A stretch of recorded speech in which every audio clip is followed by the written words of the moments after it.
mga kadin, gagawa tayo ng taniman ng pechay, ng repolyo. Mag-aako tayo ng lupa galing dun sa mga tinapunan ng basura para mataba ang lupa. Nakakutan natin ito.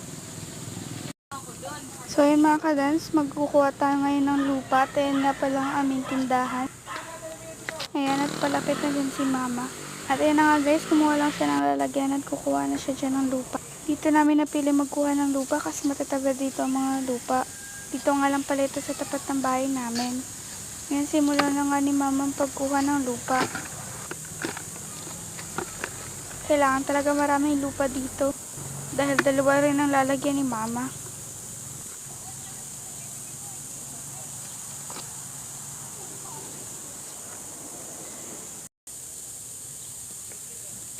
At ayan na nga guys, isasalin niya na yan dyan. Papunta na siya dun sa taniman niya at lalagyan niya na nga ito ng lupa. And ako naman dito is papunta na ako. Dito nga ako dumaan sa may tindahan namin.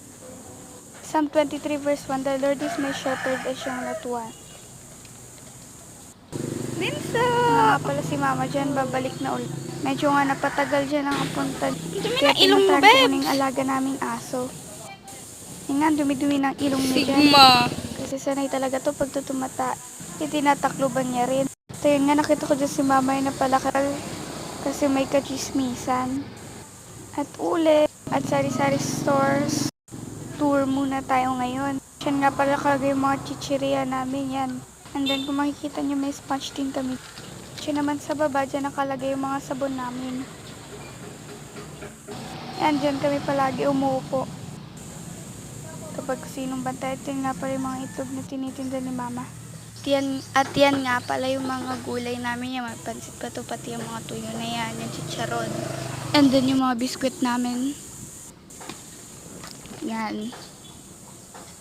Tingin ko, hindi pa rin pala tapos si mama, kaya umakyat muna ako dito. Yun na yung pansinin, mukha ko lang yun. Yan na nga, kumuha ko, tapos si mama dyan, medyo madami na nga yun ang kuha niyang lupa. Ayan, at sinasalin niya na nga yan.